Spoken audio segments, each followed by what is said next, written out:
Bonjour à toutes et à tous, ou bonsoir, bienvenue pour ce nouveau live pour inaugurer cette FAQ de 2022.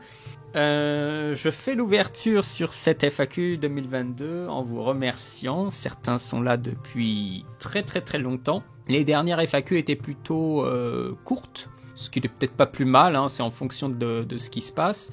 Et cette année, j'ai fait un truc un petit peu différent, que je referai l'année prochaine parce que je trouve ça formidable. C'est que tout le long de l'année, j'ai pris des notes sur des trucs divers et variés. Et eh bien, je vais revenir sur ces prises de notes, des expressions, des trucs qui se sont passés. Voilà, des trucs aussi pour les 10 ans, puisque ça fait 10 ans que la chaîne existe. Et je précise à chaque fois que la chaîne existe, parce que Syncfiles est un peu plus âgé, mais j'ai dû refaire la chaîne YouTube.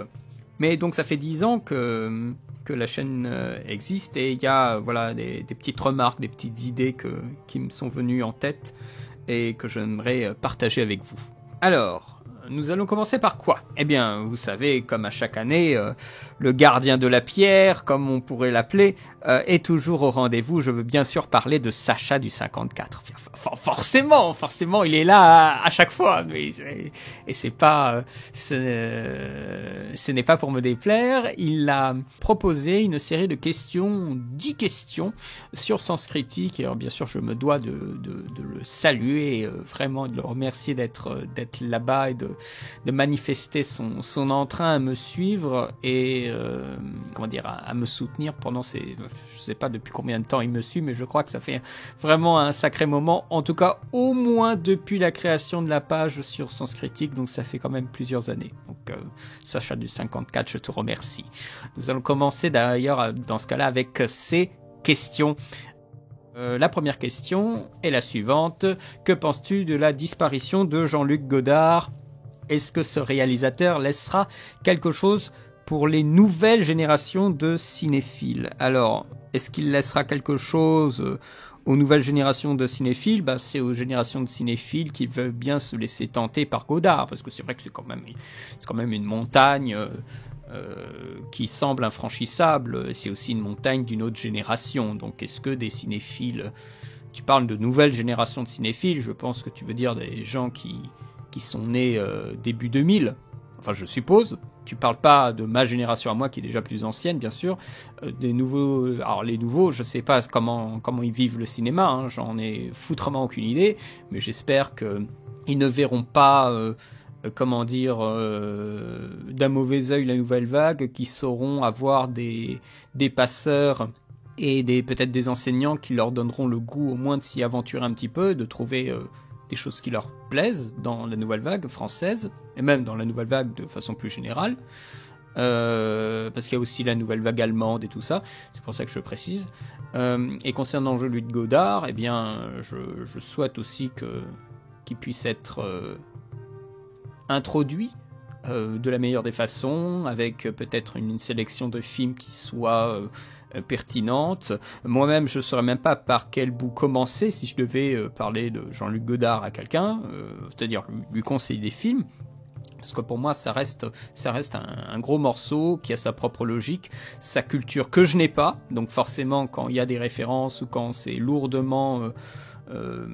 historique par rapport à des choses qui se sont passées à son époque, moi je le comprends pas, donc je dois faire des recherches supplémentaires, ça n'est pas inné, alors que bien sûr pour quelqu'un qui vivait à l'époque certaines photographies connues ou des événements historiques mais qu'on voit dans ses films ou il en fait allusion, eh bien forcément ça ne vient pas en tête, et du coup c'est plus dur, c'est un peu plus austère.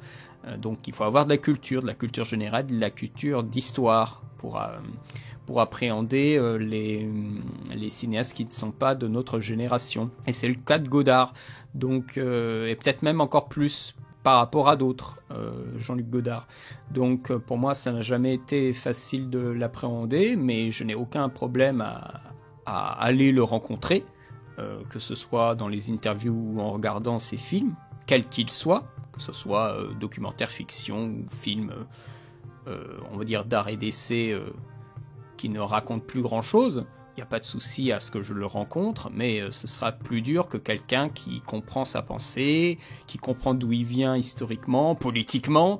Je pense qu'il laissera quelque chose, mais il faut aussi que ces générations soient éduquées un petit peu, hein, et pas qu'aux fictions américaines, hein, parce qu'on en revient toujours au même truc, hein. Donc moi, ce que je pense de la mort de Jean-Luc Godard, de sa disparition, bah oui, bah ça devait bien forcément arriver à un moment, hein, c'est pour n'importe qui, hein. Donc bon, c'est pas comme s'il était en cours de création intense et tout ça, hein. Il avait plutôt terminé ce qu'il devait faire, donc ça c'est plutôt une bonne chose. Qu'il soit mort sans laisser des travaux en cours, des travaux très importants, ça aurait été assez irritant, parce que pour le coup, personne ne pourrait poursuivre son travail, hein. Là, il n'y avait que lui, hein. C'est des pages qui se tournent, après c'est des pages qui me laissent un peu sans tristesse, parce que c'est quelqu'un vraiment d'une autre génération que la mienne, et même en termes de bord de cinéma, c'est pas quelque chose qui était fondamental, voilà, je pourrais le formuler comme ça. Pour moi, Jean-Luc Godard n'était pas fondamental à mon approche, à ma sensibilité, donc maintenant j'aurai le temps de regarder ces films quand je le souhaite, sans avoir des pressions ou quoi que ce soit. Et à titre personnel, la mort attend de toute façon tous les cinéastes qui vieillissent, hein. On attend Woody Allen aussi sur le passage, hein, mais lui il continue encore à faire des films, celui-là. Des films de fiction qui ont des moyens, qui ont des acteurs et tout ça, alors que Godard tendait de plus en plus vers l'abstraction. Je dis ça, c'est que Woody Allen est aussi très âgé. Maintenant, je pense aussi à Clint Eastwood.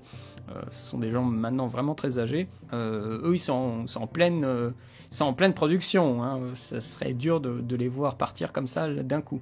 Moi, j'avais l'impression vraiment que Jean-Luc Godard était déjà parti avant d'être parti. Donc, pour moi, ce n'est pas une grande perte. C'est une perte de repère parce que, voilà, il est plus là, mais dans l'absolu, ces films sont encore là. Donc, il faut juste les médiatiser. Il faut pas oublier ce qu'il a été et essayer d'approcher les films. Il faut se mettre dans un bon esprit pour aborder Godard, essayer de commencer par les plus simples, les plus fictionnels, pourrait-on dire, et après aller sur ceux qui sont moins évidents, déjà moins évidents d'accès, et ceux qui sont moins évidents de lecture tout court. Mais bon, quand tu as des gens qui sont suivis par des milliers, des dizaines de milliers de gens, et le mec il dit Godard il doit se faire piquer, si c'est un mec comme ça qui influence les jeunes, alors forcément les jeunes ils vont pas aller voir Godard, hein, mais bon, ça c'est encore une autre affaire, hein. Ensuite, ta deuxième question est directement liée. Si tu devais faire une critique d'un film de Godard sur ta chaîne, quel est celui qui serait le plus facile ou le plus difficile à critiquer?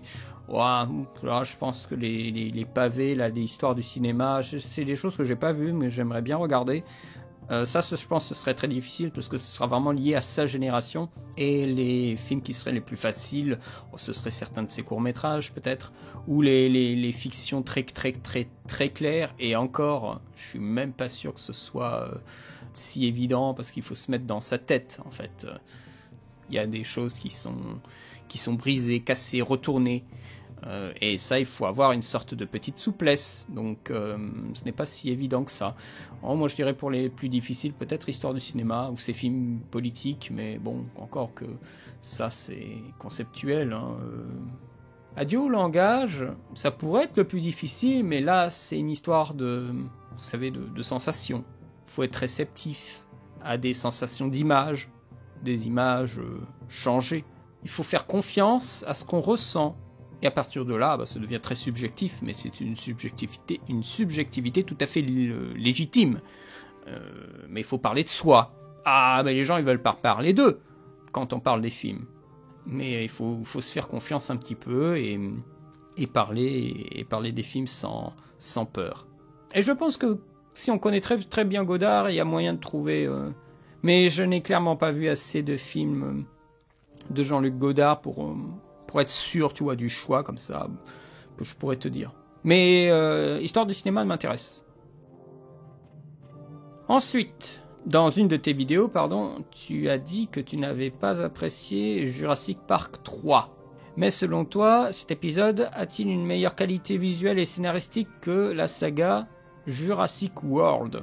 Bon, Jurassic Park 3 est une espèce de redite, quoi, de reformulation du 1 et du 2. Donc il n'y a pas grand-chose de surprenant, mais on met les bouchées doubles vis-à-vis du spectacle, vis-à-vis du monstre. Je crois que c'est Spinosaure dans le 3e. Il me semble. C'est pas un Baryonyx, mais que c'est un Spinosaure. Tout cela, c'est bien joli, mais ça rend le film très très vain. Alors on fait revenir les acteurs et tout ça. Enfin, c'est vieille rengaine, un petit peu vieillot. Et je m'en suis rendu compte quand j'ai revu des passages récemment du film, du 3e. Et comparé à Jurassic World, de façon plus générale, semble-t-il, Jurassic World, il y a de vrais problèmes scénaristiques importants. Là où le Jurassic Park 3 est une reformulation très classique, mais qui fonctionne scénaristiquement sans avoir des surprises, hein. Il fonctionne, il nous met dans des conditions, voilà, de redécouvrir l'île, de découvrir des dinosaures, d'être dans des environnements scéniques qui permettent du spectaculaire nouveau, les ptéranodons, tout ça. Bon, on a déjà vu un petit peu tout ça, hein, donc enfin les ptéranodons non, mais la façon dont on narre la chose, bon. Il y a quelques plans qui restent, le ptéranodon qui sort du brouillard, mais c'est des petits fragments, voilà, il y a plus grand chose en fait qui reste du film. Qualité visuelle, non, là Jurassic World a quand même beaucoup de moyens, donc il y a quelque chose d'assez fort dans les effets spéciaux. Bon là tu demandes de comparer un film à une trilogie, hein, donc bon, mais visuellement, il y a beaucoup d'efforts, de moyens déployés pour les Jurassic World, mais c'est souvent à des fins de scènes. Encore une fois, on en revient à de la création de scènes qui sont soit passables, soit juste inappropriées pour ce que ça veut raconter. Et bien sûr, une suractivation du spectateur. Le spectateur doit être actif, suractif. Il doit être éveillé constamment. Donc, on fait des jumpscares, on fait des scènes d'action partout. Il y a vraiment une espèce de locomotive à sensation et des locomotives à émotion qui ne marchent pas du tout dans le Jurassic World. Alors que le Jurassic Park 3, il y a aussi des mêmes mécanismes, mais ils sont plus vieillots. Vous voyez, c'est le train qui avance avec la peinture un peu rouillée, ça se voit. Voilà, ça se voit que le train il est plus de dernière fraîcheur, mais il marche, il avance, il recule pas. Alors que Jurassic World, des fois il recule, quoi. C'est un peu gênant. Ouais, moi je le formulerai comme ça, quoi. Question numéro 4. Bruce Willis et Jean-Claude Van Damme ont décidé d'arrêter leur carrière de cinéma. Que penses-tu de cette nouvelle et qu'est-ce qu'on peut retenir de leur parcours? Je trouve clairement que le parcours de Jean-Claude Van Damme est plus intéressant que celui de Bruce Willis, parce que Jean-Claude Van Damme vient de beaucoup plus loin. C'était vraiment quelqu'un qui rêvait tout simplement. C'est un mec qui était en Belgique et qui rêvait de grandes choses, qui rêvait de goûter à une vie qui n'était pas à laquelle il n'était pas de base destiné. Et le mec, il a travaillé, il y allait au culot et ça a marché. Il a fait des films, voilà. Alors, les films, ils sont ce qu'ils sont. Il y en a certains qui sont très bien, mais il vient de loin, quoi. Alors que Bruce Willis, c'est déjà dans son propre pays. Voilà, ça quand même assure quelque chose. Et il a fait un parcours tout à fait, on va dire, standard, correct. Une petite période de grand succès. Et après, on enchaîne les films qui sont un peu moins bien. On va chez des auteurs. Et après, on tombe dans une espèce de sérénade, de milliards de films un peu pétés. Un peu comme Nicolas Cage. Sauf qu'à un moment, Nicolas Cage, il arrive à tout d'un coup trouver des choses, en fait, dans lesquelles il a été bon. Je pense à Mandy, Color Out of Space, Pig. Voilà, à un moment, il a trouvé des choses, en fait, au final. À force de creuser, il a trouvé des choses. Alors que Bruce Willis, il a creusé, mais il a trouvé que de la merde. Hein. Là, vraiment, sur sa dernière dizaine, hein, voire même dernière quinzaine, il n'y a pas beaucoup de projets qui étaient intéressants pour lui. Hein. C'est tristouné, hein. Alors lui, il est tombé, hein. C'est vraiment... Et bien sûr, après, avec son incapacité à jouer, ça c'est encore plus dramatique. Là où Jean-Claude Van Damme souhaite faire un dernier projet et après vraiment il s'arrête parce que le corps, à un moment, le corps il ne répond plus comme avant, quoi. Et il pourrait se faire mal. et même le corps est fatigué. Moi, je me rappelle encore la conférence de presse à Paris de The Expendables 2. Ils étaient tous alignés, là, tous les acteurs, et ils avaient l'air tous, mais complètement pétés. Mais pas seulement parce que peut-être ils avaient bien mangé et bu la veille, mais ils avaient l'air vraiment fatigués. Les corps avaient l'air fatigués. Et moi, ça me fait toujours marrer ce moment dans The Expendables 2 quand il y a Stallone et Van Damme qui se battent. Et à un moment, il y a Van Damme qui est à terre et Stallone lui dit de se relever. Il dit au personnage de se relever, au méchant de se relever parce qu'il a envie d'en découdre encore. Sauf que là, c'est pas seulement au méchant que Stallone dit de se relever. C'est aussi à Van Damme, c'est aussi à cette génération d'acteurs qui ont encore, on va dire, des choses à peut-être, je dirais pas des choses à prouver, mais des choses à montrer. Ils en ont encore sous le capot et ils demandent une dernière fois à ces grandes vedettes, ces stars d'action de se relever une dernière fois pour faire des films, pour faire encore quelques films. Moi, je trouve que le personnage de Van Damme est plus intéressant à suivre, il y a plus de choses à découvrir, il y a plus de... et c'est beaucoup plus fascinant d'écouter. Au-delà des blagues, voilà, de l'eau, il n'y en aura plus et tout ça. Bon, ça, c'est des trucs pour les nerds, hein. Mais quand tu l'écoutes, il y a des choses à récupérer. Bruce Willis n'a jamais donné des interviews phares, des interviews passionnantes. C'est quelqu'un qui était plutôt privé. En fait, Bruce Willis ne laisse pas grand-chose à gratter. Donc, bon, c'est un bon acteur, il a joué dans des bons films, il a une VF exceptionnelle, mais je trouve que Van Damme a beaucoup plus de choses à dire ou à faire dire. Enfin, moi, si on me demandait est-ce que tu veux faire un live, un débat sur Bruce Willis ou un débat sur Van Damme, moi je dirais directement Van Damme, hein. Enfin, moi, il me parle plus, ce mec, que Bruce Willis, hein. Moi, les films, souvent, où il y a Bruce Willis, les films comme... projets réalisés valent plus pour leur réalisateur que pour leur acteur. Alors qu'il y a des films, ils tournent entièrement autour de Van Damme. Moi, je pense aux Clones, je pense aussi aux Universal Soldier, et pas qu'aux premiers, hein, aux autres aussi. Il y en a un, je sais plus comment il s'appelait, c'était un truc genre Reckoning ou je sais plus quoi, un des derniers où il y a un mec qui se bat à la fin contre Luc Devro, qui était pas mal du tout en termes esthétiques. Les mecs, ils avaient bossé, c'était voilà de la petite prod, hein, mais il y avait des idées. On en a fait je sais pas combien en plus.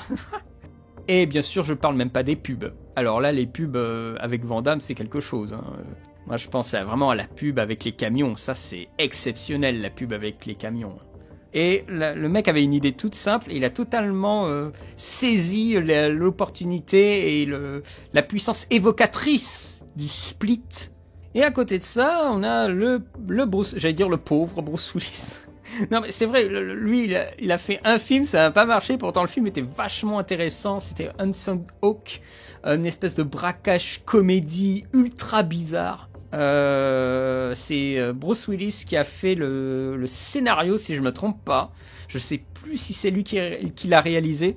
Et autrement, moi, les points de force de cet acteur, ils me viennent pas instantanément. C'est une espèce on pourrait dire facilement une force tranquille, mais il fait partie déjà des acteurs qui ont amorcé la domestication du héros des années 80, puisque dans les années 80, on avait le héros très puissant, le héros voilà des années Reagan, et à partir des années 90, ces grands héros se sont domestiqués, c'est-à-dire se sont devenus les mecs sans peur et sans reproche, seuls contre le monde entier, sont devenus des pères de famille, sont devenus un peu plus domestiques. J'entends par là des films comme La Rançon avec Mel Gibson qui jouait avant L'Arme Fatale, donc le mec tellement fou, il pouvait se suicider contre les autres, il n'en avait rien à foutre de sa vie. Bah là dans La Rançon il joue un père de famille qui doit faire attention, qui doit négocier la vie de son fils.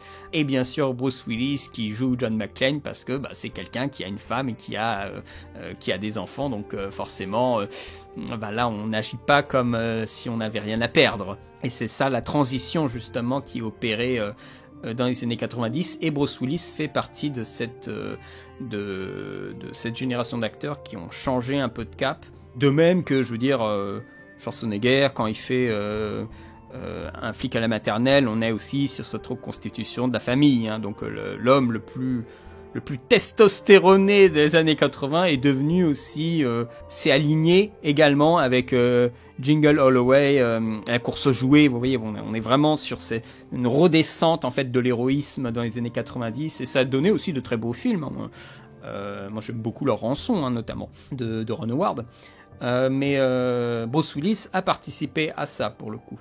Jusqu'à même, avant même que les super-héros soient à la mode, une domestication du super-héros dans Incassable. Incassable, voilà, c'est remarquable. Mais ce n'est pas remarquable pour Bruce Willis. Je pense qu'un très bon acteur autre que Bruce Willis aurait pu très très bien faire l'affaire. C'est le scénario, les scènes et le talent de faire distiller les informations au fur et à mesure des scènes et la lenteur installée pour nous dissiper un peu l'enjeu super-héroïque par Shyamalan, qui fait que tout d'un coup le film a une vraie... Déjà, c'est un vrai plaisir de le regarder, mais c'est aussi une vraie proposition de cinéma. Ce n'est pas l'acteur.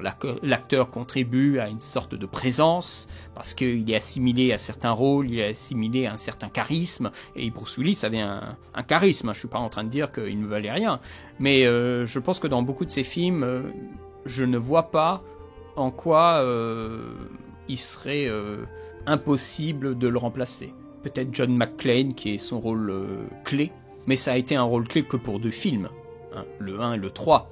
Le reste des films ont tendance, enfin les gens ont tendance à un petit peu les délaisser, vous voyez. Alors qu'il y a des choses sûrement intéressantes à apprendre dedans. Moi je trouve que dans le 4, il y a toujours dans Die Hard 4, il y a toujours une scène que j'aime énormément, qui est pour moi une scène très très importante des années 2000. C'est cette scène où on a les gens dans le bungalow des services secrets qui regardent à un moment je crois que c'est le Capitole qui explose, qui tombe en miettes et tout ça, et ils prennent peur. Mais une peur tellement inimaginable que le chef de la division, il sort de Megalo, il sort donc de l'espèce de centre de communication, et il court dans la rue pour être dans l'allée, dans le boulevard qui mène au Capitole, et il regarde le Capitole qui est sain et sauf, qui est intact. Et lui, tout d'un coup, il se rassure. C'est-à-dire que l'image médiatique, et là c'est vraiment 11 septembre, c'est vraiment une image du 11 septembre, l'image médiatique du bâtiment politique s'écroule, il a tellement peur, parce que bien sûr il y a cette image médiatique des tours qui s'effondrent, qu'il a besoin de revenir dans le réel pour se rassurer. Et donc il va à la recherche de la véritable image du Capitole, dans la rue, en allant lui-même dans la rue. Mais tout ça est également une image médiatique, puisque c'est une image de cinéma. Donc on n'en sort jamais, en fait, c'est le serpent qui se mord la queue. Et c'est là où je me suis dit, oh, ça c'est très intéressant dans le 4, de jouer justement sur l'imagerie numérique et qu'est-ce qu'elle fait ressentir au personnage. Là, moi je trouvais que le réalisateur, ou le scénariste, je sais pas lequel des deux, avait fait une excellente idée de cinéma. Oui, voilà, si je devais en choisir un, moi ce serait Van Damme. Et je pense que les deux ont fait largement ce qu'ils avaient à faire. Encore une fois, on n'est pas sur des carrières qui sont arrêtées au beau milieu. Les carrières arrêtées au beau milieu, ce sont des gens comme River Phoenix ou Heath Ledger. Ils ont vraiment arrêté au beau milieu. Et c'est comme ça arrive, c'est la vie. Hein. Mais eux, Bruce Willis et Van Damme, ils avaient plus grand chose à montrer, je pense, de leur talent. Donc il y en a un qui s'arrête parce qu'il est malade, et l'autre qui s'arrête parce que sûrement il a plus grand chose à faire, et son corps ne répond plus comme avant. Et puis voilà quoi. Et ça s'arrête là. Et moi, je suis plutôt content qu'ils ont fait le maximum. Et qui sont pris du plaisir, et qu'il y a de la trace en fait. C'est pas comme si la personne avait joué toute sa vie, que finalement on se souvienne de rien, ou qu'on ne se souviendra pas de rien. Non, Bruce Willis et Van Damme ont laissé des choses, et c'est tant mieux, et puis voilà quoi. Et on passera au suivant, il y en aura d'autres qui laisseront aussi des empreintes, mais il faut leur laisser un peu le temps. Mais après on est sur des générations d'acteurs qui sont quand même assez différents. Moi je dirais ça sur cette question là. Samir, tu me poses une question. Est-ce qu'il te reste encore des choses à expérimenter sur ta chaîne? Étant donné que j'ai pas fait grand chose sur ma chaîne, autre que tu vois, des vidéos comme ça avec des images fixes et tout ça, je pense qu'il me reste tout à expérimenter sur ma chaîne. Et en termes de propos, il y a encore tellement de choses que je pourrais faire. Mais ça nécessite de revoir des films, Je pourrais parler un peu plus de cinéma européen, je pourrais parler de Pedro Costa, je pourrais faire aussi des débats, je pourrais revenir à faire un peu plus d'analyse, parce que là en ce moment c'est un peu compliqué que je me laisse du temps pour faire ce genre de choses et j'ai du mal. Je peux revenir un peu plus d'analyse, mais ne serait-ce que dans les choix de films. Je n'en verrai jamais le bout en fait. Après, expérimenter, l'expérimentation, si seulement, tu vois, je pouvais savoir ce que je peux et ce que je peux pas faire sur YouTube, mais je pourrais faire plein de trucs fous, mais je sais pas ce que je peux faire et ce que je peux pas faire. Donc les expérimentations, pour moi, elles sont limitées. Et oui, Anonyme, je regarde des documentaires. Là, récemment, j'ai vu les documentaires sur Nick Cave de Andrew Dominic, parce que, bien sûr, si celles et ceux qui étaient au live des 10 ans, je vous avais dit que je vais faire une critique sur Blonde. Donc, moi, je voulais voir les documentaires de Andrew Dominic. Qu'est-ce que j'ai vu récemment comme documentaire? Je regarde aussi pas mal, Anonyme, tu devrais aussi regarder ça. C'est les documentaires de Arte, des fois sur des acteurs, des cinéastes, ou des films, ou des choses comme ça. C'est vraiment bien fait. Connais-tu la chaîne Horizon Universe qui analyse la science-fiction des œuvres cinématographiques et littéraires? Et si c'est le cas, que penses-tu des analyses de cette youtubeuse? Alors je ne connaissais pas du tout et donc je suis allé voir rapidement. J'ai vu une quinzaine de vidéos. C'est assez rapide. Ça donne des points de force, ce qui est très bien. Ça parle de littérature, ça c'est vraiment bien parce que voilà, parler cinéma c'est assez facile.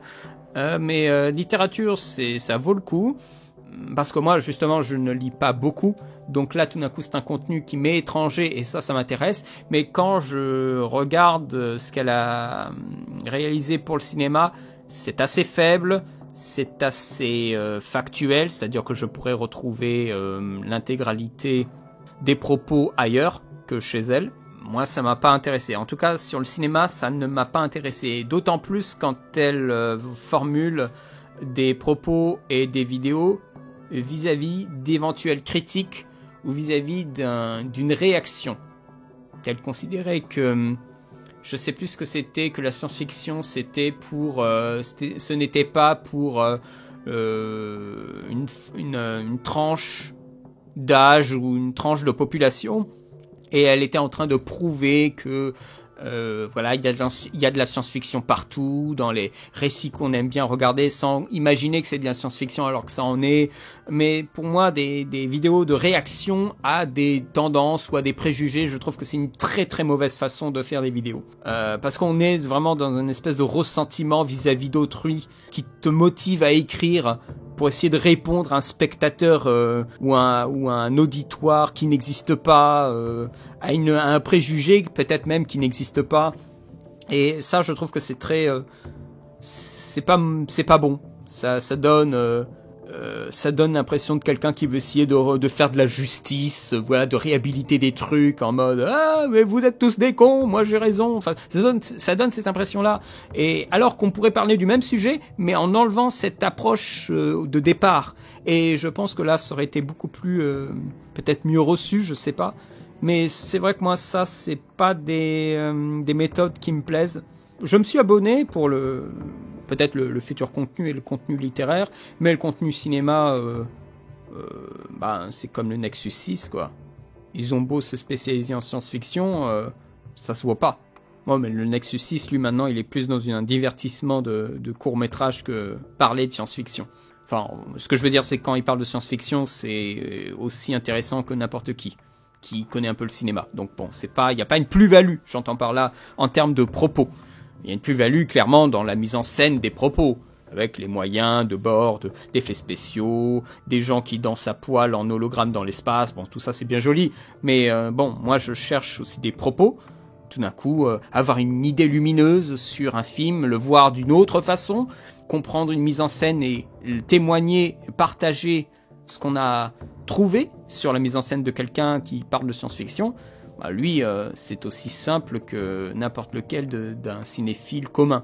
Donc bon, forcément, je ne trouve rien chez lui, et je n'ai rien trouvé chez Horizon Universe aussi pour des films de science-fiction. Par exemple, j'ai regardé ce qu'elle disait sur Avatar, c'était pas intéressant du tout, quoi. Il y avait rien. Alors, pour moi, il y avait rien. Voilà.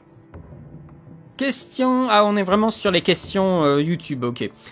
Question 7. Le Fossoyeur de film et Durandal ont fêté leurs 10 ans sur YouTube. Selon toi, lequel des deux a mieux réussi son parcours? Eh bien, il est clair qu'il y en a un qui a mieux réussi. Il y en a un qui a fait des livres, qui a fait qui a réalisé un festival, Frames, qui a fait un peu de fiction dans ses chroniques, qui est actuellement en couple avec quelqu'un avec qui il fait des vidéos sur, je crois, de la bijouterie, sur des pierres précieuses et tout ça, qui fait des courts-métrages des fois pour certains festivals, qui a l'air d'être épanoui, comment dire, d'être aussi en très bonne forme physique, d'être très content de son sort, et un autre qui est constamment dans son appartement, qui peine à terminer ses projets qui ne sont même plus sur du cinéma mais sur des jeux vidéo, qui, comment dire, n'en fout pas une quand il y a un vlog qui sort, c'est plus un avis sur quelques notes prises dans un cinéma pendant qu'il regarde le film, que plutôt laisser le film s'imprégner en lui, et après, quand il sort de la salle, qu'il commence à prendre des notes. Donc pour moi, il y a pas photo, en fait. Il y en a un qui est plus épanoui dans la diversité de ses activités, aussi dans les relations qu'il a. Je pense que le Fossoyeur est quelqu'un dans le relationnel qui est beaucoup plus sain, beaucoup plus normal, que Durandal, je pense, qui est beaucoup plus renfermé. La question est vite tranchée. Comment dire, le parcours du Fossoyeur a beaucoup mieux fonctionné que celui de Durandal. Durandal a vraiment pris des critiques très sévères sur le fait qu'il était homosexuel, faut pas se leurrer, mais aussi après sur les propos, alors qu'il avait, comment dire, une arrogance, il l'a toujours un peu, mais beaucoup moins qu'avant. Il avait une arrogance qui prêtait à venir lui taper dessus, quoi. Vous savez, c'est un peu... Je vais dire un truc un peu con, un peu rapide, mais c'est un peu le sardoche du top ciné Durandal. Hein. Quand il s'y met, on est vraiment sur ce niveau-là. Hein. Et que le mec n'en démord pas, hein. Convaincu d'avoir raison. Et c'est ça le problème, c'est que on le voit très très peu discuter avec d'autres personnes. Alors que je suis sûr que c'est quelqu'un de très gentil et tout ça. Mais le fait qu'il soit si monolithique que ça, le rend... compliqué je trouve, à apprécier, et quand on commence à bien comprendre le cinéma, c'est encore plus compliqué de suivre, d'acquiescer dans ce qu'il dit vis-à-vis des films. C'est toujours intéressant parce que moi, étant donné que je regarde des films un peu en retard, je l'écoute parler d'un film, je dis bon, ok, et quand je regarde le film et que par curiosité je réécoute ce qu'il dit, je me rends compte à quel point en fait il y a des choses sur lesquelles il fait complètement l'impasse parce que ça l'arrange pas. Ou des choses vraiment, c'est casser les couilles alors que c'est même pas le but de la scène, enfin bon. Ou des trucs techniques, bon. Question numéro 8. Que penses-tu des vidéos de cinéma de Mister Mea? Alors, il se trouve que récemment, il y a Gimp Focus qui avait dit, je crois que c'est lui, qui avait dit un truc très juste sur Monsieur Mea, et il avait mis en fait les points sur les i, parce que moi il y avait quelque chose qui me plaisait vraiment pas du tout chez Monsieur Mea, et Gimp Focus a dit un truc très juste, je crois que c'est lui, hein.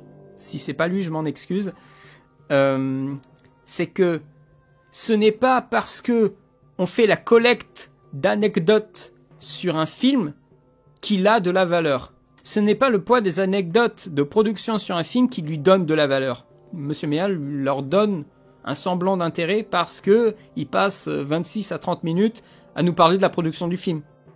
C'est un médiateur. Après, il y a les gens qui veulent pas faire l'effort d'aller chercher les informations parce qu'ils n'ont pas le temps, des excuses qui sont totalement légitimes, et les gens qui veulent faire l'effort d'aller chercher les informations et qui trouveront sûrement beaucoup plus que ce que propose Mea dans ses vidéos, puisque ce sont des vidéos qui sont écourtées parce qu'il faut résumer aussi les propos. Oui, mais tu vois, Thomas Robert, c'est l'idée.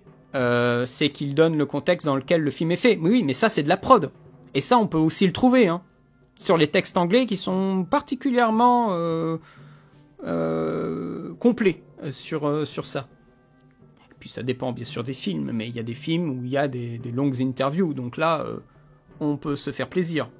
Donc, a-t-il bien évolué ou doit-il encore faire ses preuves? C'est lui que ça regarde, ça, pour le coup, faire ses preuves, c'est à lui de voir s'il doit faire ses preuves ou non. Je pense que depuis le temps, bon, il a trouvé une formule qui lui plaît, parce qu'avant tout, il faut que ça lui plaise à lui, hein, de faire des formulations de vidéos comme ça. A-t-il bien évolué? Moi, je le suis pas, je pense que je ne le suis pas de façon assidue, comme toi, tu dois le suivre. Donc, moi, je saurais pas dire, enfin, je sais pas le point de départ, donc, je saurais pas dire s'il a bien évolué. Là, je ne saurais pas répondre. Moi, je pourrais formuler une réponse, mais elle serait pas très correcte, je pense, parce qu'il me manque des informations.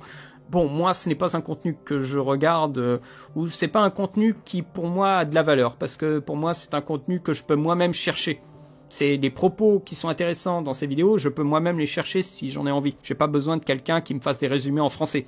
Donc, bon, c'est pour les gens qui peut-être comprennent pas l'anglais. Alors là, c'est bien d'avoir quelqu'un qui va narrer un petit peu ce qui s'est passé et tout ça, chercher les vidéos et tout ça, mais quand on veut, on peut aussi faire autant que lui, voire même plus. Donc bon. Et puis, on est encore une fois aussi sur des productions assez balisées. Donc, bon, tout cela, bon, pour moi, ça me laisse indifférent, quoi. C'est pas quelqu'un sur YouTube qui me fait vibrer, et même s'il est là aussi depuis très très longtemps et qui fait un contenu spécifique, mais c'est vraiment pas quelqu'un qui m'intéresse. Ensuite, question numéro 9. Disney voudrait prendre Joe Johnston pour la réalisation du 4e film Le Monde de Narnia. Es-tu intéressé par ce projet ou c'est comme Les Visiteurs 3, ça arrive trop tard? C'est bizarre que tu fasses le lien Visitor 3. Joe Johnston d'ailleurs qui a fait Jurassic Park 3, mais je crois qu'il faudrait le laisser tranquille parce que lui ça fait un moment qu'il devrait raccrocher en fait. C'est quelqu'un qui a été très intéressant pour les effets spéciaux, mais je trouve que un 4e film Narnia c'est pas très... Enfin c'est un peu bizarre de choisir ça. Je crois que Disney voulait faire un reboot en série de Narnia. Il me semble qu'aux dernières nouvelles, c'était plutôt ce projet-là qui les animait. On va voir, moi je ne cours pas après, je ne cours pas après Narnia, mais ce serait bien peut-être de le faire en série. Ils auront le temps de tout faire. Est-ce que la façon de produire la série sera plus digeste que les films qui sont un peu plus longs? Parce que bien sûr, on travaille avec des enfants. Donc ça, il y a le problème de la croissance. Et ça, c'est vrai, quand on fait plusieurs films, il faut que les enfants tiennent. Alors, ça a été une chance et une épopée incroyable Harry Potter, mais on ne peut pas faire Harry Potter tous les jours. Donc, il y a des films qui n'ont pas terminé leur récit. C'est le cas de Monde de Narnia qui en ont fait 3. Et en ce moment, les séries ont le vent en poupe, alors il n'y a pas de raison que ça ne se fasse pas. Question numéro 10, et dernière question. Que penses-tu de la performance de Lady Gaga dans les films comme Star is Born, House of Gucci? Et selon la presse, elle va jouer le rôle de Harley Quinn dans la suite du Joker. Est-ce un bon choix pour toi ou aurais-tu préféré que ce soit Margot Robbie pour ce rôle? Oh non, on va tout de suite terminer cette question vis-à-vis de Margot Robbie. Margot Robbie, c'est une Queen qui ne correspond pas, je pense, à l'univers et aux teintes des situations proposées dans le Joker de Todd Phillips. Pour moi, ça n'a rien à voir. Donc, et je pense même que voilà, en termes de physionomie et de psychologie, on n'est pas du tout sur les mêmes logiques. Je trouve que Margot Robbie joue une Harley Quinn très pop, très comics, exacerbée, alors que la Harley Quinn de Joker doit être liée aussi à un contexte ancré dans un vraisemblable du quotidien, tout comme le rire était issu d'une maladie. On ancre les personnages dans le vraisemblable. Donc on ne serait pas sur la même logique. Mais c'est une curiosité. Moi j'avais beaucoup aimé le Star is Born avec Gary Cooper et Lady Gaga. Je trouvais que ça fonctionnait très très bien. Moi, tous les Star is Born que j'ai vus fonctionnent. La version des années 30, la version de 1954, la version avec Barbra Streisand et celle-ci, les 4 que j'ai vus sont très très bien. Je dis pas que je vais faire une semaine spéciale Star is Born, mais les 4 sont vraiment bien. Ils ont leurs défauts et leurs qualités, et à chaque fois, ce sont un peu les miroirs d'époque. C'est vraiment intéressant pour le coup. Celui-ci ne fait pas exception, hein, il fonctionne bien dans son optique. Il est vraiment plus un remake de la version des années 70 pour le coup. Et House of Gucci, bon, c'était un petit peu cliché, mais c'était sympathique. Ça se regardait, House of Gucci. Je sais pas trop ce qu'il voulait faire Ridley Scott avec ce film, mais en attendant, moi je trouvais que ça fonctionnait. C'était pas mirobolant, mais ça se regardait. Sacha des 54, je te remercie pour tes questions. Je te souhaite encore une fois de passer une bonne fin d'année, ou un bon début d'année, ça dépend quand cette partie de vidéo arrivera. Et je te remercie pour le soutien et pour tes questions, pour me suivre depuis toutes ces années. Merci beaucoup. Jus de Melon sur Twitter m'a posé 2 questions. Alors, il se trouve que il y en a une de ces questions qui nécessite un petit papier. Voilà. La première de ces questions, elle va être plutôt facile. Quel est ton rapport personnel avec le cinéma de Steven Spielberg? Bon, pourquoi je dis qu'elle est facile cette question? Eh bien, parce que je considère le rapport qu'il souhaite m'entendre, c'est le rapport actuel. Ça sert à rien maintenant de parler de comment j'aimais Spielberg il y a 20 ans. Non, c'est le rapport maintenant. Et je suis de plus en plus d'accord, je réfléchissais sur cette notion, et j'étais de plus en plus d'accord avec ce que dit Antoine Goya, donc Anna Génocide, sur certains cinéastes, en disant que c'est un peu le chapitre 1 de la leçon 1 du livre 1 sur le cinéma. Et concernant Spielberg, je suis totalement d'accord. C'est-à-dire que j'ai passé un cap où je m'arrête de m'émerveiller et de ressasser Steven Spielberg dans mon esprit, et je souhaite voir autre chose. Je souhaite aller ailleurs. Parce que Steven Spielberg, il a beau être quelqu'un qui sait vraiment mettre en scène et qui fait du cinéma, ça reste toujours une sorte de formule. Une formule pour créer de l'émotion, dire attirer le spectateur toujours d'une certaine façon. Quand je dis une formule de sujet, c'est pas l'intitulé science-fiction, film de presse ou des choses comme ça. C'est vraiment comment la façon dont le scénario est, comment le scénario est travaillé pour faire émerger l'émotion. C'est souvent, je trouve chez Spielberg, régulièrement ce qu'il y a de commun. Et donc quand on a fait le tour de ce qui est commun, eh bien on souhaite voir autre chose. Et c'est pas Spielberg qui va nous donner cette autre chose. Ce sont d'autres cinéastes. Et du coup, il fait partie des cinéastes que je souhaite moins avoir dans mon esprit. Je souhaite un peu prendre du large, en fait. Parce que quand j'étais petit, j'ai beaucoup regardé du Spielberg, j'ai beaucoup en boucle certains films, notamment Jurassic Park et Hook. Beaucoup de gens de ma génération ont beaucoup regardé Hook. Et c'est des films que j'aime bien revoir, où voilà, il y a de larmes et tout ça. Mais je souhaite aussi avoir des larmes par le biais d'autres films, par le biais d'autres mises en scène, par le biais d'autres réalisateurs, par le biais d'autres sensibilités qu'une sensibilité américaine. Voilà, je suis à la recherche d'autres choses aujourd'hui. Donc Spielberg est un petit peu délaissé. Spielberg, je souhaite aussi, ça c'est un deuxième point, que les images spielbergiennes envahissent moins mon esprit. Je souhaiterais que l'évidence ne soit pas forcément une évidence américaine quand je pense à des films, quand je pense à des idées. Et ça m'est venu, en fait, quand j'ai commencé à faire du mash-up. Vous savez, les petits courts-métrages et tout ça. Quand j'ai commencé à en faire, je me suis dit, à chaque fois, j'ai les mêmes images, j'ai les mêmes films qui passent en boucle. Et ça, je trouve que c'est un vrai problème parce que ça me nuit à tout ce que j'ai regardé de films dans ma vie. Parce qu'à chaque fois, t'as Spielberg qui revient au coin de... Non, Spielberg, dégage de mon esprit. Je veux voir autre chose. Je veux me souvenir d'autre chose. Et je pense que c'est ça. Je veux que mon souvenir de cinéma ne soit pas accaparé par toujours les mêmes gars. Vous savez, les gens qui disent à chaque fois je sais pas moi, Spielberg, De Palma, de tous ces gens-là, je veux pas en entendre parler de façon instantanée. Je veux pas qu'instantanément, quand on me dit cinéma, on me balance les évidences. Je veux plus que mon cerveau me balance les évidences. Je veux chercher d'autres choses. Et je dis d'autres choses sur la durée et en nationalité. Les deux, surtout la durée en fait.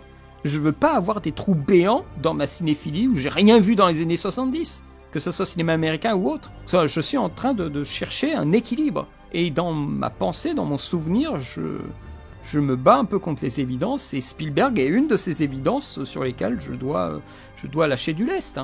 Et c'est pour ça que j'ai presque aimé ne pas apprécier des masses son West Side Story, en préférant la version de Robert Wise. Parce qu'il y avait plus de choses, en fait, je pense, dans la version de Robert Wise. Il y avait plus de choses à quantifier, non, mais je trouve qu'il y avait une rigueur et comment dire, un mécanisme chez Wise qui était plus fascinant à voir qu'un flux d'images chez Spielberg. C'est beaucoup plus, comment dire, facile à assimiler chez Wise. Et on a plus le temps de se poser des questions que chez Spielberg, où il y a une espèce de flux comme ça d'images, de flux de mouvements, où les plans seuls ne veulent plus rien dire. C'est un ensemble. Et moi, j'aime toujours bien voir plan après plan. C'est là où, justement, le cinéma des années 50-60 est très intéressant à regarder. C'est qu'un cinéma qui prend du temps de poser ses plans, de vouloir dire quelque chose, un plan après l'autre. Et on nous laisse le temps de le faire. Surtout maintenant qu'on a la cadence de regard, de lecture de l'image qui est très très très très haute, eh bien on a le temps de se poser des questions, on a le temps de réfléchir sur les images. Donc actuellement je suis plus dans un rejet de certaines filmographies. Donc voilà, moi je dirais ça sur Steven Spielberg, mais vous savez, ce sont des périodes, hein.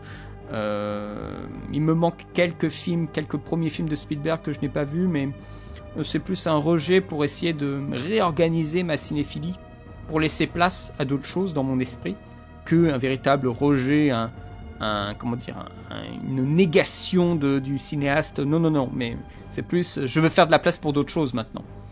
Je veux me souvenir d'autres choses, c'est plus ça, vis-à-vis de Spielberg.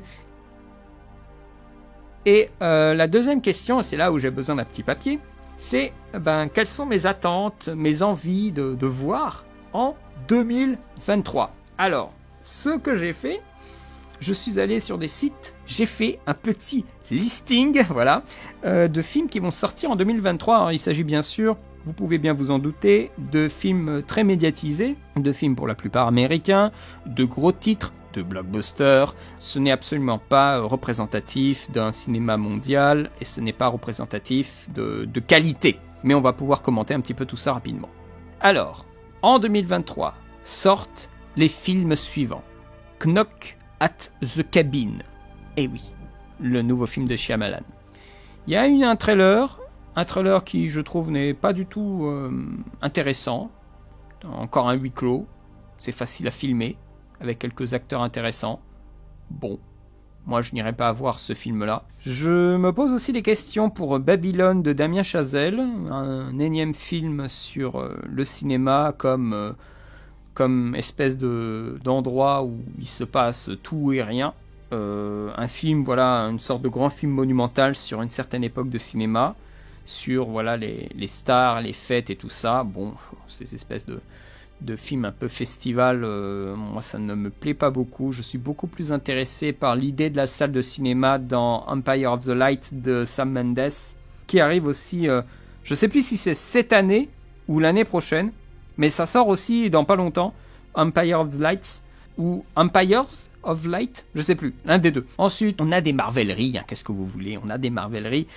Ant-Man and the Wasp, Quantumania, voilà, bon, le truc, bon, voilà quoi, ça tourne tout seul, c'est pas intéressant, il y aura de l'action et des blagues. Bon, ça, je vous laisse juger par vous-même vis-à-vis de la bande-annonce qui est sortie. Pour moi, c'est un grand nom. Creed 3, hein, après avoir fait un adversaire à sa taille, après avoir fait le fils de Drago, on fait un espèce d'ami d'enfance qui revient pour se venger. Oh là là, putain, le sujet. Oh, c'est sûr que ça, c'est pas pour moi non plus, hein. Ça va m'énerver, en fait, plus qu'autre chose. De même que Shazam, Fury of the Gods, quand j'ai vu la bande-annonce, oh putain, je fuis en courant. Affreux, la bande-annonce. Nul à chier. Ça donne vraiment pas envie. Surtout qu'on a vu le premier. Quand on a vu le premier, on voit à peu près la direction que va vraiment avoir le film. Alors, le deuxième, j'ai pas envie, hein. Oh, j'ai pas envie du tout, hein. John Wick 4, je me perds déjà, et puisqu'ils se ressemblent presque tous, les John Wick, inintéressant aussi pour ma part. Alors oui, il y a des stars connues qui vont dans le film, très bien, mais bon, encore une fois, c'est un cinéma très vitrine de combat, qui sûrement va dilater les séquences d'action, Et je trouve que dans le 3, c'était insupportable. Que ça dure si longtemps. Après, oui, la bande-annonce, elle montre de beaux plans. Oui, mais c'était déjà le cas pour les 2 précédents. Je trouve que le premier était un petit peu moins beau, même s'il y a quand même beaucoup d'efforts. Mais le 2 et le 3, on en voit la purée. Hein. Le 4, c'est la même chose. Donc ça, c'est même plus un élément que je juge. C'est un truc de base qui est dans le contrat de base quand on va voir un film pareil. Donc moi, ce que je vais juger, c'est le scénario. Sauf que moi, le scénario, je ne sais pas comment ça va se passer parce que je n'irai pas voir le film. Le 3 m'a suffi. Je vois ce que c'est. Le 4, je ne le regarderai pas au cinéma. Et puis s'il y a encore un 5 qui est prévu parce qu'il n'arrive pas à terminer les trucs dans le 4, enfin vous voyez, c'est un espèce de truc sans fin en fait. Ça n'arrête pas. Donc à un moment, ça devient ridicule et moi, ça m'énerve. Scream 6. Qu'est-ce que ça fout encore avec un 6ème? Voilà. Je sais même pas où ils en sont. Moi, je crois que je me suis arrêté au 3ème, vous voyez. Donc bon, c'est clairement pas un truc pour moi. Super Mario Bros. Un dessin animé. Ils n'ont pas fait un film, ils ont fait un dessin animé. Pourquoi pas?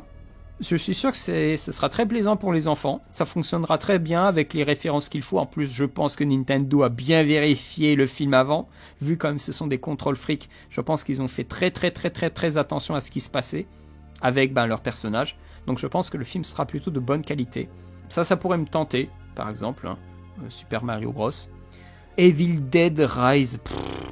Si c'est pour faire un truc comme le dernier Hellraiser, non merci. Hein. C'est pas le film qui est une catastrophe, je sais pas à quoi il va ressembler. Mais le fait de reformuler des films, de ressortir des films comme ça de licence, c'est vraiment c'est problématique, hein, je trouve. C'est vraiment problématique. Alors un autre film que les gens pensent être problématique, mais moi j'ai envie d'aller le voir, c'est Donjons et Dragons, Honor Among Thieves, avec Chris Pine, qui joue un barde. Rien que l'idée, elle est déjà marrante.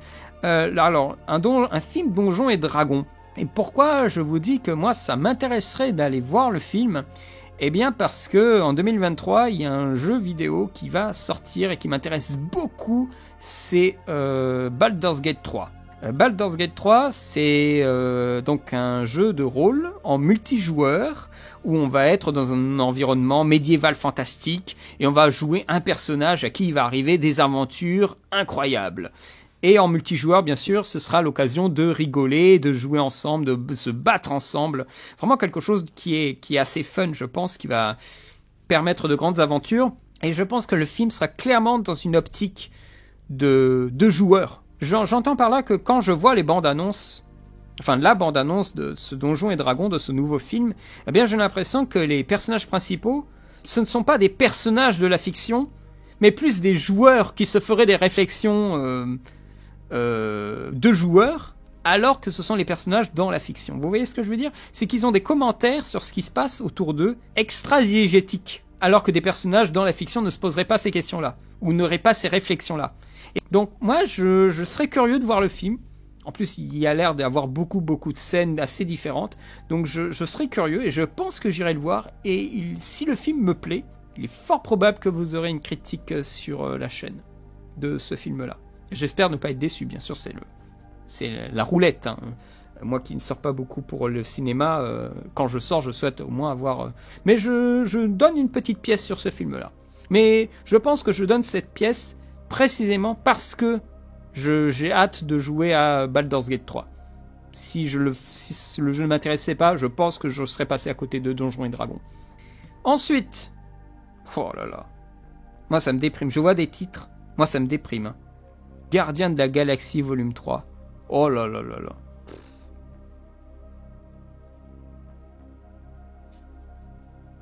Bon, on passe au suivant parce que là c'est vraiment bon. La petite sirène. Oh là là là là. En live. On n'a pas vu grand chose, mais bon, moi j'aime les dessins animés. Je vois pas pourquoi je devrais regarder un film. Quelle serait la raison? Ça, la vraie question. Quelle serait la raison de voir le film?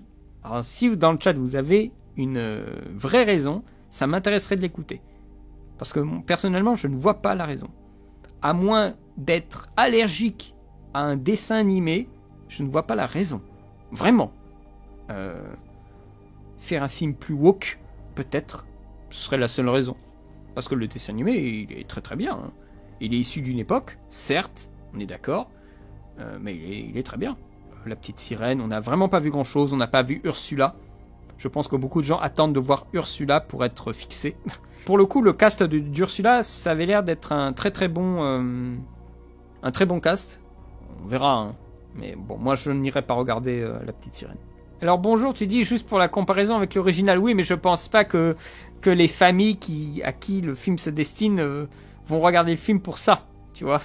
Mais oui, pour les gens qui souhaitent voir autre chose, oui, comment réadapter le mythe en 2022, oui, c'est ce qu'on peut se dire. Mais bon, enfin, c'est quand même un peu limite de voir que cette perspective-là. C'est-à-dire que tu ne le vois même pas pour le film en lui-même, mais pour forcément le comparer à un autre. Et ça, de base, je trouve que c'est très malheureux. Fast and Furious 10, réalisé par Louis Leterrier. Je tiens quand même vous signaler que c'est lui qui a fait les frères Grimsby, avec Mark Strong qui hurle à Sacha Baron Cohen « Suck my balls !» Et c'est ce mec qui fait le Fast and Furious 10. Ça va être spécial. Il y a d'autres choses qui craignent aussi un petit peu dans cette année 2023 qui sont censées sortir. The Meg 2, hein, comme si il n'y avait pas déjà le premier requin n'était pas mort. Non, on veut nous en remettre un deuxième dans The Meg 2 avec Statham là. Pardon. On a Transformers Rise of the Beast. Oh là là, problématique aussi de continuer à faire fonctionner le Transformers comme ça. C'est un peu The Marvels. Je sais pas ce que c'est. Ça doit être encore un truc de comics de Marvel, je suppose. The Flash. Bon, écoutez, je tente de voir un peu plus de bandes-annonces. J'irai voir. Je pense que j'irai voir, mais je ferai une critique si j'ai considéré ça intéressant. Bien à voir. Si c'est pas le cas, je ne regarderai pas. Enfin, je ne vous ferai pas de critique. Donc, The Flash, c'est vraiment si le film m'a plu. Ou en tout cas, s'il y a suffisamment de choses bien pour compenser les choses pas bien. Je devrais le formuler comme ça. Si j'ai rien trouvé de bien, non, ça m'intéresserait pas. Donc, The Flash, réalisé par celui Muschietti, là, le mec qui a fait ça et ça, part 2. Bon. Beaucoup de budget sur celui-là. J'espère que les scènes d'action vaudront le coup. Parce que quand je vois le travail de Flash sur les différents films d'animation d'ici, les films, ils ont du souci à se faire. Parce que sur les films d'animation d'ici, Flash, il est formidable. Il est spectaculaire. Ensuite, un film que je vais regarder et dont vous aurez une critique. Pour le coup, celui-là, il est estampillé critique en 2023, 100%. C'est Spider-Man Across the Spider-Verse. Ah, quel succès le premier film. Quel talent de narration, quel talent d'émotion. J'ai envie de voir la suite. Ah, là, j'ai même pas besoin de regarder le trailer pour aller voir la suite.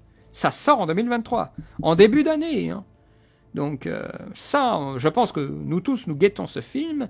Et vous aurez forcément une critique sur la chaîne. C'est obligatoire. Barbie, le film Barbie, 100% sur la chaîne.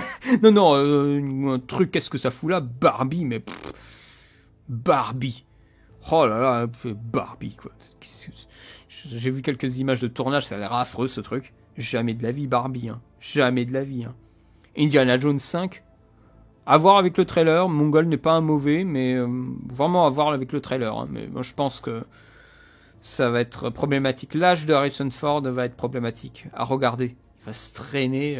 De même qu'Expendables 4. The Expendables 4, c'est... The Expendables, pardon. 4. C'est des vieux trucs qui reviennent, là. Il faut lâcher ça. Il faut lâcher ces icônes. Hein. Il faut nous en créer d'autres, putain. Par exemple, Denzel Washington, The Equalizer 3. Ça, c'est une icône. Voilà, c'est une trilogie qui fait son petit bonhomme de chemin. Le personnage est iconique. C'est un personnage plus récent. Oui, là, moi, je suis d'accord. Là, moi, je veux bien entendre parler de ce film, entendre parler de ce personnage. Mais Indiana Jones. Alors, Thomas Robert, tu me dis, Harrison Ford est rajeuni. Ça a l'air bluffant. Oui, mais le problème, Thomas, c'est que il rajeunit, certes, mais ça reste lui. Donc, on en est à des cas de figure comme The Irishman. C'est-à-dire que le mec, il a l'air jeune visuellement, mais il se traîne comme un vieillard. Donc le mec, il a l'air d'avoir 40 ans, mais il se traîne comme un mec de 70 ans. Ça pose un problème, ça. Donc, À moins qu'ils aient des doublures et tout ça, donc c'est carrément même plus Harrison Ford qui joue dans pas mal de scènes. Ça va faire bizarre, hein, mais vraiment louche. Hein. Déjà que dans Blade Runner, on sentait que c'était compliqué. Moi, je pense que ça va être un vrai échec. Hein. Après, il est en duo avec une femme. Je pense que la femme fera plus de scènes d'action que lui-même. Le sujet pourrait être bien, mais faut voir.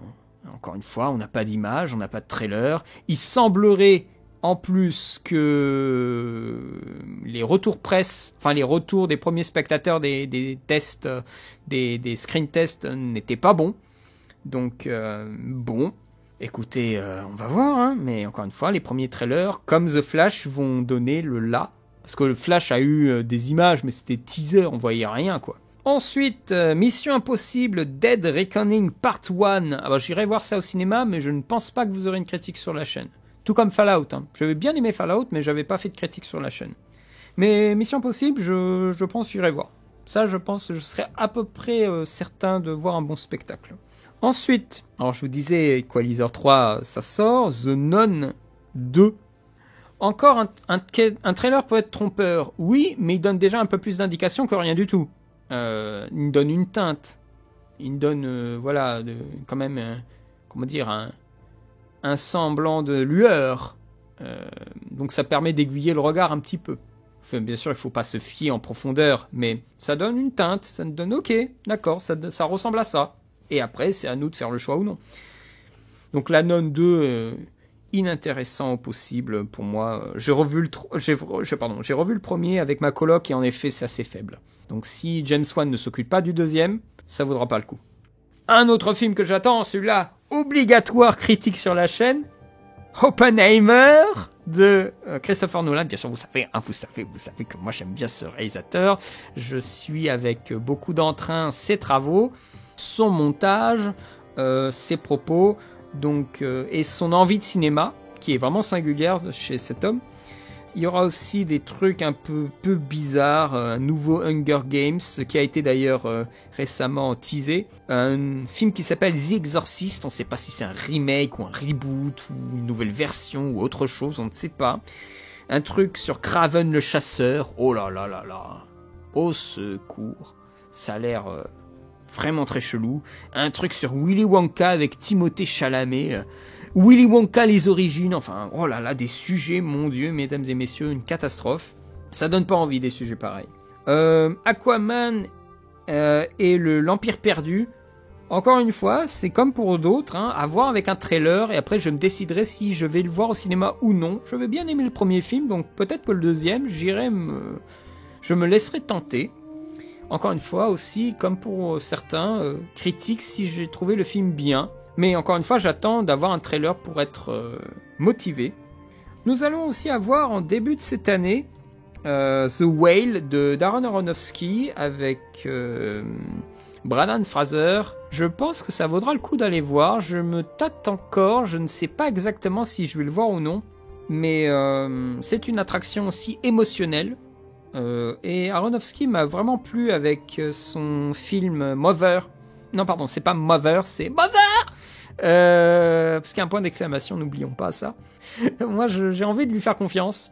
Ensuite, The Fabelmans, donc le film de Spielberg sur un peu sa vie. Et c'est précisément ce que je vous disais juste avant, c'est que j'ai pas envie de me donner des images de Spielberg dans la tête, donc je n'irai pas voir le film au cinéma. En plus, bon, c'est Spielberg qui regarde son nombril, qui nous montre son nombril. Bon, ouais, ok, désir de cinéma, oh là là, avec le petit train-train, Gare de la Ciotat, tout ça. Bon, ouais, ok. On a déjà vu tout ça, hein, en fait. Moi, j'ai envie de voir d'autres choses, quoi. Moi, j'ai déjà vu le Gare de la Ciotat dans Hugo Cabret, quoi. J'ai pas encore envie de le voir dans une version... Alors, c'est pas une version Scorsese, c'est une version Spielberg. Ouais, un désir de cinéma, en théorie, on le voit à chaque fois qu'on voit un film. Il y a un désir de cinéma à chaque fois qu'on voit un film. J'ai pas envie de voir un désir de cinéma sur un désir de cinéma. C'est un peu redondant, cette idée, quoi. Donc, pour moi, ça, c'est un film qui est sûrement important pour lui. Hein, c'est comme West Side Story. Ce sont des films qui sont importants pour lui, mais je ne pense pas que ce soit des films importants pour les spectateurs. Et je pense que c'est pour ça que il ne m'intéresse pas du tout, celui-là. Je le regarderai à un moment, mais envie d'aller le voir en salle? Certainement pas. Tu me donnes le choix. C'est simple. tu me donnes le choix entre... je crois qu'il sort avant, mais tu me donnes le choix en principe entre The Fabelmans et The Whale. Il est clair que je ne sais pas du tout à quelle sauce je vais être mangé avec The Whale, alors que avec The Fablesman, la méthode Spielberg, elle est là. Et à force de voir des films, on ressent un peu à quelle sauce on va être mangé. Alors que The Whale, je ne sais pas du tout. Donc, je suis beaucoup plus intéressé de voir comment Aronofsky va me donner des sentiments avec The Whale que Spielberg, où je pense c'est un truc qui tourne tout seul. Hein. Donc bon, le choix est vite fait pour moi. Hein. Ensuite, il y a des trucs qui sortent, qui ont été médiatisés en France. Ce sont des productions françaises, Astérix et Obélix, l'Empire du Milieu. Bande-annonce inintéressante et un peu vulgaire. Et les 3 mousquetaires alors c'est quelqu'un qui s'appelle Martin Bourboulon. Je pense pas me tromper du nom. Quelqu'un qui a fait Papa et Maman et FL. Oui, bon, les 3 mousquetaires, pourquoi pas. Faut voir à quoi ça ressemble. Il y a 2 parties ou 3 parties. Ça me semble être un peu trop étiré. Mais peut-être que ça vaudra le coup. Mais on n'a rien vu encore. Bon. Alors non, bonjour, je ne vais certainement pas aller voir Astérix et Obélix. Moi, j'ai vu le premier au cinéma. Et c'est tout. Au cinéma. J'ai vu les autres, mais bien après. Le deuxième, je trouve ça affreux. Le troisième, c'est ni fait ni à faire. S'il y en a eu un quatrième, je m'en souviens plus. Et celui-ci, qu'est-ce que vous voulez que je vous dise, quoi? Ah oui, mais oh putain, c'est vrai. Oh merci, bonjour de me rappeler qu'il y avait le service secret de Sa Majesté, là. Moi, je pensais aux Jeux Olympiques. Mais... ah oui, c'est vrai, il y avait ce truc. Oh là là. Oh merci de me rappeler les mauvais jours. Donc non, moi, j'irai pas voir le Astérix. Hein. Non. Il y a du Pixar qui se profile aussi à l'horizon avec... Elemental, donc sur les 4 éléments, je suppose, qui vont former des petits personnages. Encore une fois, la méthode Pixar. Hein. Je ne sais pas lequel réalise Elemental, mais bon, à voir. Il va y avoir des films, de toute façon, qui vont se dévoiler au fur et à mesure de l'année. Il y a des perspectives que je ne vois pas, des opportunités également, peut-être, de rencontrer des films au cours de l'année qui vont être bien. Et puis, bien sûr, il y a aussi des sorties. Bien sûr, les plateformes, qu'il ne faudra pas, ignorer. Donc, tout ça fait en sorte quand même une année 2023 qui est assez fournie en blockbuster, en contenu lourd, j'entends par là. Mais je suis sûr qu'il y aura aussi de très très belles trouvailles de petits films à découvrir. Et je tiens quand même à repréciser quelque chose, là pour les 16 personnes qui sont là, mais aussi de façon plus globale dans FAQ. Les films que vous avez sur la chaîne, c'est pas uniquement les films que je vois. Je vois beaucoup plus de films, mais après je fais une sélection et après il y a la durée de la création de la vidéo. Et je suis pas tenu de respecter un calendrier, donc je prends mon temps. Mais je vois beaucoup d'autres films à côté. Donc vous avez que un tout petit bout, tout petit bout de ce que je vois. Hein. Sur l'année, j'entends par là. Parce que dans l'année, je vois des films, non seulement des films de l'année même, mais aussi des films que j'ai déjà, qui sont déjà passés. De quoi nous pourrions parler? Eh bien, nous allons parler de ce que j'ai repoussé jusqu'à présent. C'est des suites et les films d'ici que je devais faire. Ça remonte à la critique de Joker. On avait pris un temps, colossal à sortir la vidéo, surtout moi bien sûr. Hein. Arthur il s'est pointé pour l'enregistrement et ça s'était bien passé. Mais avec le retard de Joker, je voulais pas, faire les autres films d'ici avant. Donc les retards se sont cumulés. Ils se sont cumulés et au final, avec le recul, je me suis dit mais ces films-là, ils avaient pas grand-chose pour eux. Et j'ai aussi regardé d'autres films de DC tout seul. Par exemple, j'ai vu The Suicide Squad de James Gunn tout seul. Et je n'avais pas aimé du tout. Donc au final, j'ai pas voulu me forcer à faire des vidéos pour continuer une sorte de catalogue parce qu'on s'était dit une fois dans une vidéo, ah tiens on va tous les faire, mais si c'est pour se forcer, c'est pas intéressant. Hein. Et puis vous allez le sentir aussi. C'est-à-dire que je vais passer peut-être 1 mois, voire plus, sur l'élaboration et la création d'une vidéo, d'un propos, d'un dialogue, et vous allez sentir que je me fais chier devant le film. Donc, et ce n'est plus mon fonds de commerce de m'énerver sur un film ou tout ça. Ça m'arrive des fois, oui, parce que voilà, j'avais prévu vraiment de faire une critique dessus de façon certifiée et je me retrouve à ne pas aimer le film, ou à retirer très très peu d'éléments qui me plaisent du film. Ça arrivera, hein. Mais je vais pas venir m'infliger ça alors que je sais très bien que le film, je vais pas l'aimer. Et c'est pas un truc d'intérêt national de parler du film en disant attention, ne voyez pas le film et tout ça. Ces films-là, ils vont tomber dans l'oubli, là. Le Birds of Prey, ok, très bien, bon, allez au suivant, quoi. Je sais même plus ce qui est sorti après, mais... Ah oui, Wonder Woman, oui. Alors bon, Wonder Woman a 2-3 aspects qui sont intéressants, mais dans l'absolu, dans l'ensemble, dans son ensemble, bon, c'est pas mirobolant, hein. Mais encore une fois, si j'avais su la qualité du premier film, j'aurais pas fait le premier film non plus. Mais voilà, premier film, on voit ce que c'est. C'est comme finalement Shazam. Quand je vois le deuxième film, je me dis non. Alors je l'ai vu, Wonder Woman 84. Il y a un aspect que j'aime beaucoup, c'est l'idée de souhait, et de voir comment les souhaits engamasinés deviennent complètement incontrôlables, et le fait qu'elle doit se battre contre les souhaits des autres, ça c'est quelque chose de très bien. C'est-à-dire qu'il n'y a pas un grand méchant et tout ça. Non. Elle se bat contre la volonté de faire changer le destin. C'était intéressant ça comme propos. Et j'avais élaboré une petite théorie vers la fin du film. Mais je sais plus ce que c'est parce que bien sûr je n'ai pas noté. Mais voilà, il y avait 2-3 trucs qui étaient intéressants.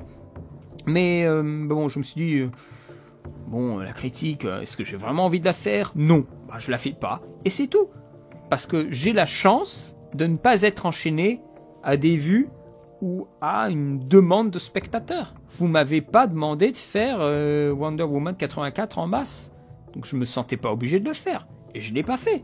Et j'en reviens à 2 autres films dont, dans l'absolu, je devrais faire les suites, mais que je n'ai toujours pas fait. À savoir Dragon 3 et Jurassic World 3 Dominion. À cela devait s'ajouter le dernier film Lego, la grande aventure Lego 2, mais que j'ai réussi à rattraper depuis. Il était dans cette catégorie-là pendant très longtemps. Mais alors Dragon 3, je n'ai pas aimé le film. Je le trouve fade. Inintéressant vis-à-vis du potentiel générationnel. Le méchant est sans charisme, très déçu. J'étais allé le voir au cinéma en plus, hein. J'étais prêt à faire la critique, hein, à commencer à faire les recherches, lire des interviews, tout ça. Et j'ai vu le film, j'ai terminé, et je me dis, oh plus tard. Et au final, plus tard, ça s'est transformé en, rien. Donc, histoire de compléter, je pourrais la faire, mais en fait, j'ai pas envie, parce que je sens que je vais me forcer. Le 2 est très bien, le 3 est vraiment décevant. Donc, honnêtement, si je la fais un moment, ce sera vraiment pas pour tout de suite. Concernant Jurassic World 3 Dominion, il a tellement déjà été défoncé, je crois que j'ai même pas besoin de la faire. Vraiment, hein, j'ai pas besoin de revenir sur ce film. C'est pas intéressant du tout. C'est mal branlé. Beaucoup d'effets spéciaux pour cacher une médiocrité du scénario. Des trucs, mais tu sais même pas pourquoi ça parle de criquets géants, là, d'envahir. Tu te dis, mais qu'est-ce que ça fout là, cette merde? Qu'est-ce qu'ils foutent là, les insectes? Vraiment, c'est pas intéressant du tout. Qu'est-ce que ça fout là? Je ne sais pas. Je vais pas me forcer. Par exemple, voilà, Donjons et Dragons, l'honneur des voleurs, il se peut que ça soit tout nul. Mais je pense que je ferai quand même une critique, même si c'est tout nul. Mais il faut se mettre aussi dans un état d'esprit. Jurassic World, non, jamais. Je pense que je n'ai pas envie de me faire chier, hein. Mais vraiment. Et vous le savez, je pense qu'au bout d'un moment, les gens qui sont sur cette chaîne commencent à avoir un peu de sensibilité. Je dis pas que vous épousez ma sensibilité, mais que, à force de m'écouter, je pense que vous avez des petits mécanismes de défense, des petits mécanismes de questionnement et des petits mécanismes d'exigence. J'ai même pas besoin de vous convaincre que ces films-là, c'est pas bon pour vous. Ce n'est pas bon pour une qualité de scénario, ce n'est pas bon pour une qualité de mise en scène, et ce n'est pas bon pour une qualité de spectacle. Je n'ai même pas besoin de vous le dire. Pourquoi je devrais faire une vidéo pour vous le dire? Non. Pour moi, ces spectacles-là, je les regarde parce que je pense qu'il faut les voir pour être continuellement, au courant. Parce que si tout d'un coup je parle avec quelqu'un et que j'ai pas vu tous ces films-là, ou tous les Marvel et tout ça, on va pas parler le même langage. Et ça revient à une autre question. que j'évoquerai peut-être dans une prochaine partie des FAQ, c'est la question du langage. De quel film on parle, quelle est notre base commune de film. Ça, c'est un vrai problème, je trouve. Et c'est une base commune de langage, de film, qui commence à se fissurer, et ça va être difficile de discuter avec les autres si on n'a pas des films communs. Et les films communs, c'est souvent ces gros films ultra fourre-tout, très mal foutus, que tout le monde a vu.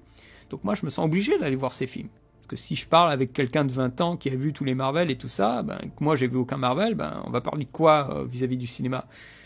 Pas de grand-chose. Donc moi, je me sens obligé. C'est là où je me force à les voir, mais pas à en parler sur la chaîne. Faites bien la distinction sur ce que vous voyez de moi sur la chaîne et ce que moi je vois derrière, en fait. Plein d'autres trucs. Mais que je ne vais pas forcément vous évoquer, parce que moi je prends du temps pour parler de sujets. Donc il y a vraiment une différence. Ne pensez pas que ce que vous voyez sur la chaîne reflète ma cinéphilie. Donc c'est vraiment par rapport à d'autres qui font de l'actualité, donc ils ont un flux de visionnage qui correspond à un flux de paroles. C'est-à-dire ce que regarde Durandal sur sa chaîne, de façon globale, c'est ce qu'il voit. Il va pas tout d'un coup nous révéler, à moi, le réalisme poétique et le cinéma italien des années 70, je suis à fond dessus. Non, il est sur un cinéma actuel, il regarde le cinéma actuel. Sinon, ça se saurait. Ça se saurait même dans la sensibilité. Donc bon, ce que je veux dire, voilà, c'est que je dois me forcer pour rester à un niveau de ne pas me couper d'un public, de ne pas me couper aussi de discussions, des gens dans la vie réelle ou peut-être sur Discord quand je parle avec d'autres personnes. Moi j'étais content par exemple de voir les Éternels. Moi les Éternels, je trouvais que c'était plutôt un bon film. Moi j'ai aimé la lenteur, j'ai aimé tout d'un coup les choix de cadrage, de mouvement de caméra quand il s'agit d'action, quelque chose qui est moins virevoltant, un peu moins de blagues. On prend plus au sérieux la tragédie. Même à la fin, il commence à y avoir un peu de suspense, j'avais bien aimé. Quelque chose d'un peu plus tragédie mythique. Ou en tout cas une tentative de le faire. J'ai été sensible à cette tentative. Moi, je trouvais que les Éternels, il y avait des choses à prendre dans le film. Mais je n'ai pas vu encore Thor, je sais plus combien, Ragnarok, je crois. Thor 4, Ragnarok. Je vois la bande-annonce, tout ce que je n'aime pas. De la blague et de la blague. Voilà. Bonjour, tu utilises une très bonne expression. Être à la page. C'est ça. Être... Ah, merci Arthur. Oui, Thor 4, Love and Thunder. Voilà, c'est ça. Tiens, je suis tellement pas... j'ai tellement pas de respect pour ces films-là que je me souviens même plus des titres. Terrible. Il faut rester à la page pour pouvoir discuter avec les autres. Ça ne t'intéresse pas de te lancer sur Twitch? Je pense, bonjour, que ma chaîne YouTube me prend déjà beaucoup de temps.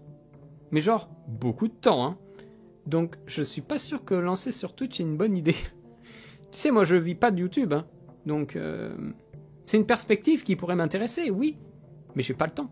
Je passe beaucoup trop de temps à regarder des trucs sur YouTube, à regarder des films, à faire mes vidéos. Je peux pas sur Twitch. Ton avis sur les dernières vidéos de Mathieu Blom autour du film Titanic? J'ai hâte qu'il sorte son bouquin, Charles. Moi, je trouve que c'est intéressant de voir à quel point il s'est spécialisé sur Titanic. Sa dernière vidéo sur le rapport entre Titanic et les différents films, il y a des choses vraiment intéressantes. Je trouve qu'il narre bien son propos. Mais dans un sens, j'ai aussi hâte qu'il termine cette grande page de Titanic et qu'il passe à autre chose, parce que là, il nous en fait bouffer du Titanic. C'est très bien, parce qu'on a vraiment quelqu'un qui a plongé dedans. Que j'espère que quand il aura terminé son bouquin, il nous montrera autre chose, hein, parce que je suis sûr qu'il a plein d'idées. Lui, il va pas s'arrêter non plus. Hein. Mais je suis content, je suis vraiment content qu'il se soit repris et qu'il fasse maintenant ce qu'il veut, et la ligne éditoriale, c'est lui qui la fixe, il n'y a pas de règles, c'est ses sujets, c'est ce qu'il aime, vraiment, moi je suis content, et toutes ces vidéos c'est vraiment des trucs à lui, quoi. C'est pas du formatage, il encule le formatage, il fait ses trucs à lui, ça dure 1 heure, ça dure 1 heure, ça dure 2 heures, ça durera 2 heures. Et il se libre, enfin il est assez libre sur la forme, hein. Il fait ses trucs clippés avec la musique qu'il aime et tout ça. Alors des fois il se prend des strikes, des fois non. Franchement, moi je suis assez content qu'il puisse être aussi libre comme ça là. Enfin en tout cas moi je poste régulièrement des petits messages sous les vidéos parce que des fois il me montre des films que je connais pas, donc je prends note, je les regarde après. Vraiment, je suis très content qu'il se soit libéré un peu de ses chaînes, on pourrait dire ça comme ça. En tout cas, je vous remercie d'avoir été présent. Je vous remercie pour votre animation sur le chat. Je ne suis pas modérateur pour rien, absolument. Ça ne veut pas dire que je vais lancer les lives plus tard pour que vous veniez. Hein. Ça va être toujours autour des 21h. Hein. Peut-être un petit peu avant, peut-être un petit peu après, mais ce sera toujours autour des 21h. Je vous remercie encore une fois et je vous dis à demain.